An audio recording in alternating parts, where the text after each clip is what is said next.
Be Healthy, Live Well bersama Kata Dokter. Be Healthy Live Well bersama Kata Dokter, channel podcast Kasih Ibu Hospital. Sahabat KIH, episode kali ini saya bersama dokter spesialis bedah umum, Dr. Riyandi Satrio, MBiomed SPB, dengan pembahasan mengenai wasir. Halo dokter, apa kabar? Halo Lucy, apa kabar juga? Baik dong. Baik ya dok? Baik banget, sehat walafiat. Oke. Dokter, hari ini kita bakal ngobrol tentang wasir nih dok. Tapi kalau di luar sana, banyak yang bilang antara wasir dan ambeien. Itu bedanya apa sih dok?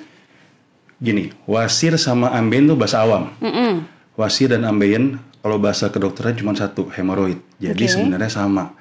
Tinggal orang ngomongnya nanti, oh ini saya wasir nih, atau saya ambeien nih, sebenarnya sama. Itu adalah hemoroid. Kalau di bahasa medis, Nah, gitu. penyebabnya apa dok? Penyebabnya macam-macam, ya. Kalau penyebab paling sering itu kalau ada sumbatan di ujungnya anus, ya. Pertama karena mungkin kamu ada tekanan, ngeden, ya, mengedan ya, kita sering ngomongnya, mengedan, ada tekanan, kemudian makannya tidak banyak serat, ya. Makannya tidak banyak serat, otomatis berarti kan BAB-nya nggak lancar. BAB nggak lancar berarti urutannya adalah pada saat buang air besar dia mengedan. Mengedan ada tekanan tuh di ujung-ujungnya anus. Ya, pada saat itu ada tekanan di ujung anus, nah itu terjadi adanya benjolan, jadilah ada benjolan keluarnya hemoroid atau di orang awam bilang wasir atau bilang juga ambeien. Oke. Kayak Nah, gitu. tadi kan dokter bilang ada gangguan lah untuk BAB ya dokter ya. Kalau misalnya kita menggunakan pencahar, apakah itu bisa menjadi solusi awal gitu dok? Pencahar menjadi solusi awal. Kalau solusi awal buat ambeien masih tingkat grade-nya masih grade 1, dia belum terlalu besar, belum terlalu luas pendarahnya, it's okay, nggak apa-apa. Kembali lagi, pencahar itu adalah obat. Obat adalah kimia, gitu ya. Obat adalah kimia. Jadi sebisa mungkin konsumsi makanan yang banyak seratnya, ya kan. Kalau memang dengan banyak seratnya dengan sayur, buah-buahan, itu lebih baik dari obat pencahar. Tapi obat pencahar juga kita rekomendasikan karena apa? Itu untuk mempercepat. Jadi mempercepat pada saat obat itu kita masukkan, pasien itu juga minum obat. Mereka diusahakan tidak mengedan, jadi feses yang keluar langsung dan tidak sakit. Gitu. Nah dok, di luar sana nih dokter ya, bahkan ada beberapa saya baca mitos seputar wasir dok. Misalnya kebanyakan konsumsi makanan pedas, terus juga keseringan duduk di lantai atau kelamaan. Bahkan yang terakhir saya baca nih dokter ya, di media sosial katanya kalau kita berlama-lama di toilet itu menyebabkan ambeien. Gimana Gini, nih dok? Kalau gue dari bawah. Kalau berlama-lama di toilet, betul. Posisi toilet kebuka. Betul. Posisi anus kita posisinya duduk terus ngeden kan. Nah, ngeden itu kembali lagi kalau kita posisinya begitu ada tekanan di anus. Tekanan di anus itu pembuluh darah yang ada di anus gumpal. Itu jadinya yaitu kembali lagi hemoroid, wasir atau ambeien. Karena ada pembuluh darah yang gumpal di situ karena tekanan. Itu kan patofisiologinya dari situ. Kemudian kalau duduk di lantai pernah aku baca, tapi sebenarnya kalau di medis tidak ada ya duduk di lantai. Kalau makan pedas, nah makan pedas ada jurnalnya, ada penelitiannya, tapi sebenarnya simpelnya adalah gini, makan pedas kita sakit perut misalnya, ya kan? Makan pedas sakit perut ngeden. Nah, kembali lagi ngeden, kita mengedan karena buang air besar, terus itu yang buat tekanan di anusnya. Itu yang bikin sakit jadinya. Nah, gitu. Soal berlama-lama di toilet itu dok. Kita balik lagi ke sana ya. Saya juga itu kan daily. Soalnya. Berapa maksimal kita ada di toilet dok? Nah, itu aku tidak tahu. Tanpa membawa koran. Tanpa membawa koran, sekarang udah nggak pakai koran. Oh, sorry. Orang di toilet main Candy Crush, main handphone, main game. baca Facebook, baca Instagram, main game. Kalau ada yang bandel-bandel, baca WhatsApp orang. Berarti saya produk lama ya dok, bawa koran ke toilet ya? Produk lama, ketahuan umurnya Lucy. Ya kan, kalau bawa koran ketahuan umurnya. Itu nggak ada sih, nggak pernah ada yang neliti berapa lama. Cuman karena kita kan juga tidak bagus kan berlama-lama di toilet, karena apa? Pertama udara kan kotor, ya kan, tidak baik juga. Terus posisi kita duduknya terbuka bawahnya, anusnya dalam arti. Jadi itu yang bikin tekanan lagi, karena kan pada saat duduk kan lobang tuh, ya kan, tekanan di perutnya meningkat, kemudian di anusnya juga meningkat, pembuluh darahnya kontraksi, jadinya bisa juga menyebabkan hemoroid, ambeien atau wasir tadi. Oke, gitu. Berarti bisa dibilang gini ya dok, awalnya kita normal nih, nggak ada ambeien atau wasir gitu ya. Nah, karena faktor-faktor yang tadi, kita keseringan neden, dari yang awalnya nggak punya, akhirnya punya gitu ya. Betul. Bisa dibilang kayak gitu ya. Bisa banget. Nah, dok, gimana dengan penggunaan obat tradisional? Obat tradisional gini, kalau kita dari medis semuanya adalah evidence based, ya kan? Semuanya berdasarkan evidence based. Obat tradisional tidak dilarang sama dokter, tapi tidak dianjurkan. Itu jawabannya. Jadi kalau ada yang nanya ke pasien suka nanya ke kita, dok, boleh gak pakai ini, boleh gak pakai itu, boleh gak pakai ini, boleh gak pakai itu. Silahkan, tapi dengan resiko ini. Kembali lagi saya bilang obat tradisional tidak dilarang, tapi tidak disarankan. Karena kalau di dunia medis, dunia kedokteran semuanya harus ada evidence base-nya, harus ada penelitiannya, itu boleh apa tidak. Nah, gitu, Lus. Sekarang gimana, maksudnya dalam kondisi yang bagaimana penderita wasir ini harus melakukan pembedahan atau operasi, dok? Oke. Itu yang tadi saya bilang, ada grade-grade-nya. Pertama, yang paling grade 1 itu dia ada benjolan di dalam, jadi eksternal sama internal. Kalau internal biasanya tidak dilakukan pembedahan, jadi tidak terlalu mengganggu, nyerinya juga tidak hebat, tidak terlalu pendarahan. Kalau saya jelasin, grade 1, grade 2 nanti bingung nih orang nih. Jadi yang paling sering gejalanya yang sudah harus dioperasi, pertama sakit, nyeri sekali, ya. Kedua besar, sudah besar, benjolannya sudah besar, nyeri dan pendarahan. Nah, yang kita takutkan kalau pendarahan itu banyak sekali, karena pembuluh darahnya kan banyak sekali di sekitaran anus ya. Kalau dia berdarah, bisa HB-nya turun, itu yang kita takutkan. Jadi, harus segera dilakukan pembedahan urgent. Gitu, untuk apa? Untuk pertama biar tidak berdarah lagi, kemudian tidak sakit lagi, gitu ya. Kemudian tidak nyeri lagi, itu yang kita harus lakukan segera mungkin. Gitu. Berapa lama biasanya dok proses operasi untuk ambeien, dok? Kalau proses operasi untuk ambeien itu sekitar 1-2 jam, tergantung. Kita banyak macam-macam soalnya. Banyak teknik yang terbaru kan adalah pakai stapler. Ya kan? Pakai stapler tuh let's say 30 menit, 20 menit selesai. Masuk, kita tekan, keluar, benjolannya selesai. Ya kan? Tapi kembali lagi segala teknologi itu ada plus minusnya. Tergantung pertama posisinya. Posisi ambeiennya atau posisi benjolannya di jam 12, di jam 11, di jam 1, macam-macam di posisinya. Kemudian tergantung besarnya. Besarnya sebesar apa?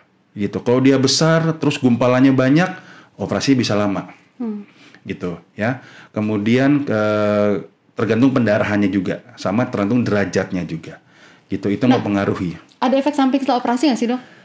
Efek samping setelah operasi pasti ada. Pertama, nyeri. That's why kalau habis operasi kita biasanya selalu, ini juga sesuai dengan teori yang kita lakukan juga, direndam pasiennya.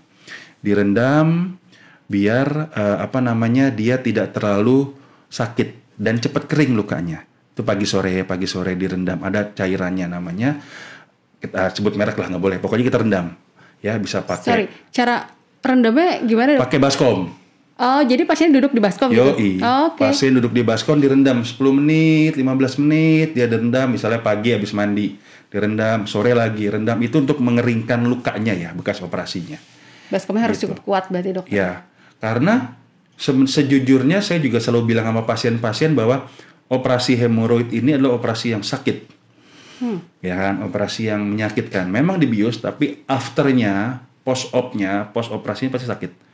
Jadi pasti kita akan kasih pain management kerjasama dengan teman-teman anestesi yang kuat. Nanti pain manajemennya atau obat-obatan analgetika kita turunin pelan-pelan untuk mengurangi rasa nyerinya, kayak gitu. Nah, ini ada kejadian teman saya mengalami wasir nih, dok ya. Terus melakukan operasi. Nah, beberapa lama setelah melakukan operasi memang dia bilang sakit banget gitu ya. Betul. Berminggu-minggu sampai sakit itu masih kerasa. Jadi setiap dia buang air besar, Dok, dia selalu bawa minyak. Dia bilang, kok pakai minyak sih? Saya bilang gitu ya. Ya ini untuk meredakan rasa nyerinya dan supaya lancar aja, dia bilang kayak gitu. Itu gimana ya, Dok, kasus kayak gitu? Nah itu minyaknya yang saya nggak tahu tuh minyak apa nih, ya kan? Minyaknya nggak tahu. Tapi memang setelah habis operasi, yang jelas bukan minyak goreng sih, Dok. bukan minyak goreng, bukan minyak tut, ya bukan ya. Itu untuk mama besar yang lain-lain, ya. Kalau minyak mungkin bisa, logikanya adalah minyak mungkin diolesin. Pertama bisa untuk mengeringkan lukanya, itu mungkin. Yang kedua untuk memperlancar dia buang air besarnya, biar tidak mampet. Kembali lagi tadi saya bilang kan, itu kan karena ada sumbatan, dia ngeden, dia mengedan, jadinya kan pembuluh darahnya besar. That's why. Pertama, setelah operasi pasti dietnya adalah diet tinggi serat. Kenapa? Sebisa mungkin pasien tidak mengedan. Makanannya harus tinggi serat. Kemudian kedua, kita biasa pakai obat-obatan pencahar. Karena apa? Biar lancar nih. BAB-nya biar lancar, jadi tidak mengedan dan lukanya cepat kering. Itu yang selalu kita anjurkan. Gitu. Dan ketiga, ini juga yang paling sering adalah salah satu penyebab ambeien atau wasir adalah angkat berat. Gitu ya, angkat berat. Jadi jangan mengangkat beban, ya, jangan mengangkat beban, jangan mengangkat macam-macam. Kebetulan aku juga fitness, aku nge-gym. Kalau kita main kaki, kita main punggung, main pinggang dan segala macam, itu memang ada tekniknya. Nah itu kadang-kadang aku ajarin ke pasien. Misalnya ngangkat botol aqua, bukan galon ya, galon ngangkut. Bebannya adalah di paha. Oke. Ya, bebannya adalah di paha. Jadi yang nopang adalah paha. Gitu. Jangan kalau bebannya kita salah ngangkat, tekanannya ke bawah jadi besar, bisa menyebabkan pembuluh darahnya lagi kontraksi lagi. Kayak gitu. Nah, Dok, apakah semua pasien penderita wasir ini harus melakukan operasi? Bisa nggak sih sembuh tanpa operasi gitu? Ada yang menjamin dalam tanda kutip begitu. Kembali lagi tadi saya bilang tergantung grade-nya. Oke. Ya kan? Tergantung grade-nya apa, grade 1, grade 2, grade 3 yang eksternal ya. 1, 2, 3 gitu. Ada yang tanpa sembuh, dia sudah biasa. Ada pasien saya udah 7 tahun hemoroid, dia bisa masukin lagi nih benjolannya. Dia bisa masukin lagi benjolannya, nggak masalah. Ya kan? Tapi sering keluar. Nah, yang paling menyiksa adalah ketika dia masukin tidak bisa, berdarah, benjolan semakin besar, itu sudah wajib dioperasi. Oke. Gitu. Oh ya, satu lagi nih, Dok. Satu lagi, 2 lagi, 3 lagi. Satu lagi, Dokter. Satu lagi ya. Ini saya juga pernah dengar nih, Dok. Mitos entah apa ya. Kalau kita kebanyakan duduk juga bisa menyebabkan ambeien. Betul? Kebanyakan duduk, tergantung duduknya di mana. Oke. Ya kalau duduk di WC mungkin. Kayak kita pekerja kantoran deh, Dok. Pekerja kantoran, ya. Kalau kebanyakan duduk pekerja kantoran, bisa iya, bisa tidak, ya kan? Bisa iya, bisa tidak. Kalau kebanyakan duduk, kembali lagi saya bilang gini, kebanyakan duduk pun tapi kamu tidak ada tekanan di situ, it's okay, ya, nggak masalah. Tetapi kamu kebanyakan duduk, pertama minum kamu kurang, makanannya berlemak, tidak banyak serat, ya kan? Karena terus kamu makan makanannya tidak ada sayuran, buah-buahan dan segala macam. Kerja ususnya males nih. Ya kan, ketika kerja usus malas, kamu banyak duduk, kamu tidak ada mobilisasi, kerja ususnya malas. Pada saat kamu mau buang air, dia kembali lagi ngedan, ada tekanan lagi. Nah, itu yang bisa bikin, logikanya dari sana aja simpelnya ya. Itu yang bisa bikin hemoroid, ambeien atau wasir tadi. Tapi memang ya, Dok ya, kebanyakan mereka yang menderita wasir itu malu untuk cerita, ya nggak sih?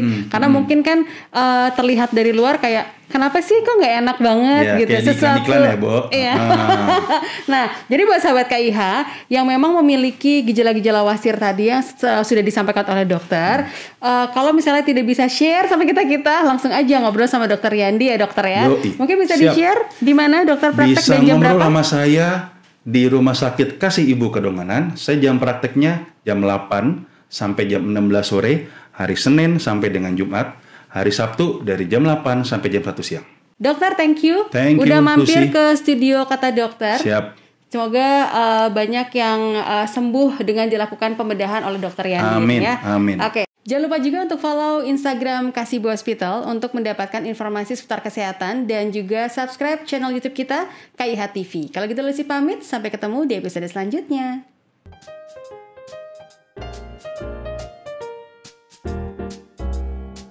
Konsultasi kesehatan dengan dokter umum lewat WhatsApp. Halo KIH, konsultasi kesehatan terpercaya. Terima kasih sudah mendengarkan Kata Dokter. Sampai jumpa di Kata Dokter selanjutnya.